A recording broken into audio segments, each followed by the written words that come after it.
my channel. This is Silky Khanna and we are doing heights and distances of class 10 from NCERT. Okay हमने exercise start कर दी थी, सारे examples cover कर लिए थे, exercise start की हुई है and first 5 questions I have already explained you in my last videos and पिछली वाली वीडियोस का जो लिंक है मैं अपने डिस्क्रिप्शन में दे रही हूँ आपको, ठीक है। तो चलो आज हम स्टार्ट करते हैं 6th question. Okay, so the question is a 1.5 meter tall boy is standing at some distance from a 30 meter tall building। बेटा पहले तो ये सुनो, अभी तक जो फर्स्ट 5 क्वेश्चंस किए उसमें ये होता था कि अगर मुझे एलिवेशन लेना है, एंगल ऑफ एलिवेशन मतलब कि ऑब्जर्वर नीचे खड़ा है और टावर ऊपर है और मैं यहाँ से टावर को देख रही हूँ, so this is called angle of elevation. लेकिन मैं कहाँ पर खड़ी हूँ वो हमेशा ये बोलते थे the angle of elevation of the top of the tower from a point on the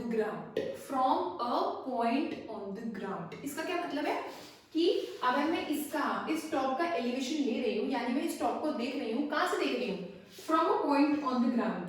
तो मैं यहाँ से देखती थी और ये वाला एंगल ऑफ एलिवेशन कुछ भी होता था 30, 60 और व्हाटएवर इट विल बी, ठीक है, ऐसे होता था। अभी क्वेश्चन में क्या है? अभी क्वेश्चन डिफरेंट है। क्यों?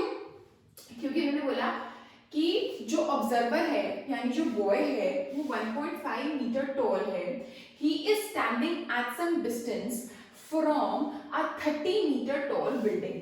अब अगर ये 30 मीटर टॉल बिल्डिंग है कोई, ये ठीक है, इससे कितनी दूरी पर ये बॉय खड़ा हुआ है? स्टैंडिंग एट सम डिस्टेंस, मेरे को नहीं पता, ठीक है।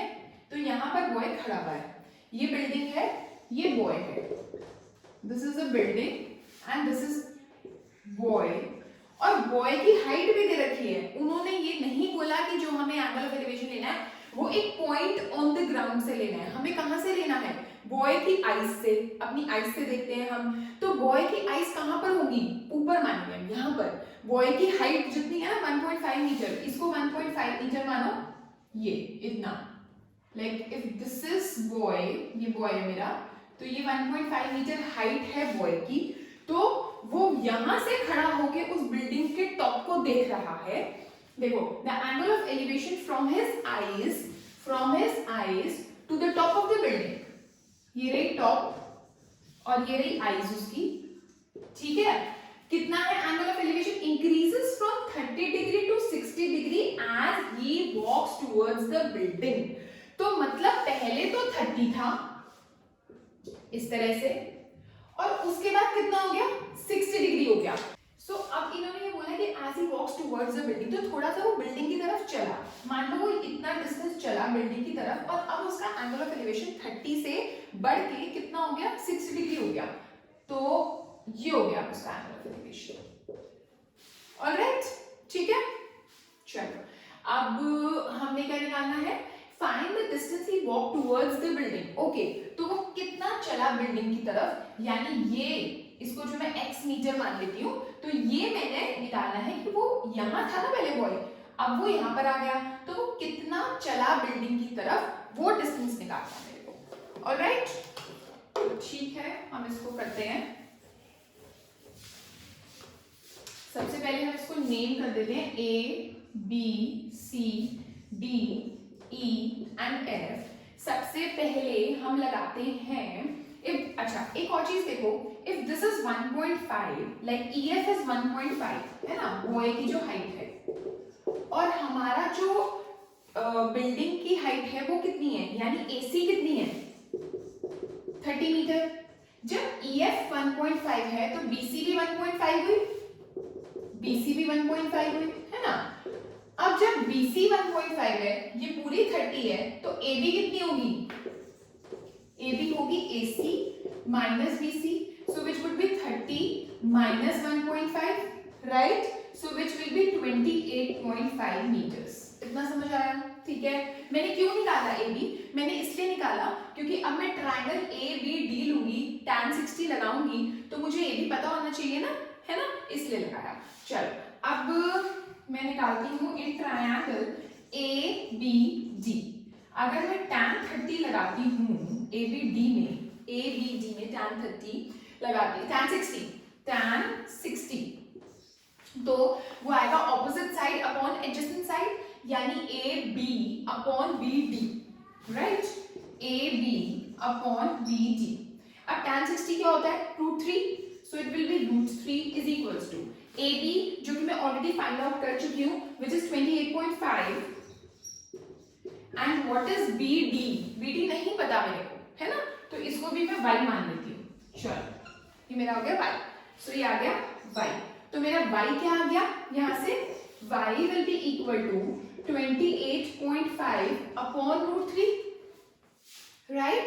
अब मैं इसको रैशनलाइज कर देती हूँ √3 और √3 से, तो मेरा आ जाएगा y is equal to 28.5 √3 upon 3, so which will be 3 9s are 27, 3 5s are 15, so 9.5 √3 मेरा आ गया। क्या आया ये, y आया।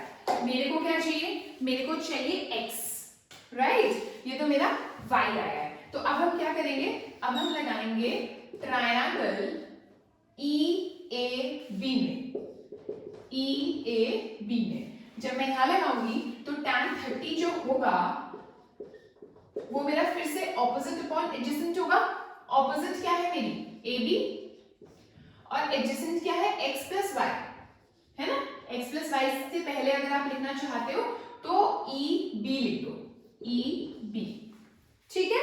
tan 30 क्या है, 1/√3, और AB क्या है मेरा, निकाल चुके हैं हम, which is 28.5, और EB क्या है, x प्लस y, ऑलराइट। अब 1/√3 is equal to 28.5 upon x तो मुझको निकालना है, और y मैं ऑलरेडी निकाल चुकी हूँ, which is 9.5 √3, ठीक है, यहाँ रख दिया हमने 9.5 √3, सही है, समझ आ गया।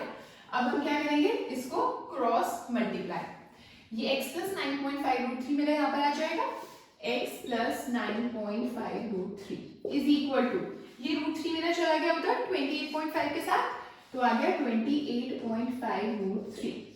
अब x is equal to 28.5 √3 minus 9.5 √3, ये मेरा 9.5 √3 इधर प्लस का था तो राइट साइड में गया तो वो माइनस का हो गया, ठीक है। अब 28.5 और 9.5 दोनों हमारे इस तरह से लिख लेती हूँ मैं, और √3 में बाहर कॉमन ले लेती हूँ, ठीक है। 28.5 और 9.5 को अगर आप माइनस करोगे तो आपका आएगा 19, और ये बचा √3 meters, so that means either you can also put the value of √3 over here which is 1.732, ठीक है, और अदरवाइज आप ऐसे भी छोड़ सकते हो, ठीक है। सो x मेरा आया 19 √3, मतलब 19 √3 डिस्टेंस उसने वॉक किया टुवर्ड्स द बिल्डिंग। पहले बॉय कहाँ था, पहले बॉय यहाँ था, यहाँ से खड़े होके उसने बिल्डिंग के टॉप को नोटिस किया, एंगल ऑफ एलिवेशन आया 30 डिग्री, ठीक है। फिर वो थोड़ा सा चला, कितना चला मेरे को नहीं पता, बिल्डिंग की तरफ चला, उन्होंने ये नहीं कहा कि he is going away from the building, अगर वो ये बोलते तो मैं इधर जाता वो बॉय, उन्होंने बोला he walked some distance towards the building, तो वो बिल्डिंग की तरफ गया, कितना गया मेरे को नहीं पता, वो मेरे को निकालना है, तो उसको मैंने x मान लिया, और यहाँ पर अब बॉय पहुंच गया, है ना। फिर यहाँ से उसने फिर से बिल्डिंग के टॉप को देखा, तो देखा कि वो 60 डिग्री एंगल बना रहा है अब, ठीक है, तो वो हो गया एंगल ऑफ एलिवेशन, ठीक है। और अब हमने x निकाल के इस तरह से सॉल्व करके, ठीक है। अब बाकी क्वेश्चंस और इस क्वेश्चन में क्या डिफरेंस था, ये डिफरेंस था कि हमेशा हम टावर या बिल्डिंग का जब एंगल ऑफ एलिवेशन लेते थे तो हम लेते थे from a point on the ground, लेकिन यहाँ पर क्योंकि हमें कोई ऑब्जर्वर की हाइट नहीं दी हुई होती थी, but in this particular question we are given that the boy is 1.5 meter tall and the angle of elevation of the top of the building from his eyes, तो इसका मतलब जो बॉय की हाइट है, आईज यहाँ पर है तो हम आईज से लेंगे एंगल ऑफ एलिवेशन, तो इसलिए ये वाला डिस्टेंस हम ऐसे ही रहने देंगे। Alright, so this was the question. So next question is 7th one, from a point on the ground. अब इसमें कहां से लेना है, from a point on the ground, ground से लेना है, ठीक है। इसमें लास्ट क्वेश्चन की तरह नहीं है कि हमें हाइट दी हुई हो ऑब्जर्वर की, वो नहीं है, हमें ग्राउंड से ही एलिवेशन लेना है। द एंगल ऑफ एलिवेशन, किसका एलिवेशन लेना है, of the bottom and the top of a transmission tower। यहाँ पर बच्चे कंफ्यूज होते हैं, ध्यान से सुनो, किसका एलिवेशन लेना है, टावर के बॉटम का भी टॉप का भी। कुछ समझ नहीं आया अभी तक, है ना? आगे बढ़ते हैं। लेकिन ये जो ट्रांसमिशन टावर है ये कहां पर फिक्स्ड है? At the top of a 20 meter high building. मतलब कि ये 20 मीटर हाई बिल्डिंग है, ये मेरी बिल्डिंग है, इसकी हाइट है 20 मीटर। इस बिल्डिंग के ऊपर फिक्स्ड है एक ट्रांसमिशन टावर। ये क्या है? ट्रांसमिशन टावर है, ये यहां पर फिक्स्ड है। इसकी हाइट कितनी है मुझे नहीं पता। अच्छा, ये ट्रांसमिशन टावर का टॉप है और ये ट्रांसमिशन टावर का बॉटम है। इन दोनों को देखना है, इन दोनों का एलिवेशन लेना है। कहां से लेना है? From a point on the ground, यानी यहां से लेना है। किसका? इसके टॉप का भी और इसके बॉटम का भी, लाइक दिस। ठीक है? और सबसे पहले इन्होंने क्या लिखा है? बॉटम, फिर लिखा है टॉप। तो बॉटम पहले है तो 45 डिग्री मतलब बॉटम का है, तो ये बॉटम है तो इसका हो गया 45 डिग्री। और टॉप का क्या है? 60 degree. So this will be 60 degree. Okay, एक बार दोबारा रीड करते हैं question. From a point on the ground, ये रहा वो point on the ground, the angles of elevation of the bottom and top of a transmission tower. Tower का top और bottom का elevation from a point on the ground से लेना है। Tower कहां पर है? फिक्स्ड है at the top of a 20 meter high building. Building के टॉप पर फिक्स्ड है वो टावर। मुझे नहीं पता टावर की हाइट क्या है, मुझे सिर्फ बिल्डिंग की हाइट पता है, विच इज 20 मीटर्स। ठीक है, तो find the height of the tower. That means मुझे इस टावर की हाइट निकालनी है। So let the height of the tower be x meters. ये मैंने h ले लिया, h मीटर्स, h ले। ठीक है, नाउ इसको मैं x मान लेती हूँ क्योंकि इसका भी काम आएगा अभी, क्योंकि जब हम ये tan लगाएंगे b c d, जब हम tan लगाएंगे tan 45 और tan 60 तो दिस अपॉन दिस आएगा, तो हमें x का भी काम आएगा हमें, लेकिन ये नहीं पता क्या है ना। Now in triangle c d b, ये वाला c d b, अगर मैं tan 45 लगाती हूँ तो वो होगा मेरा cb upon db, opposite side upon adjacent side. और tan 45 मेरा है 1, cb मेरे को पता है विच इज 20 क्योंकि ये बिल्डिंग की हाइट है cb। ठीक है, and this I don't know which is x। So x तो मेरा बड़े आराम से आ गया 20, x तो मेरा निकल भी आया 20, है ना।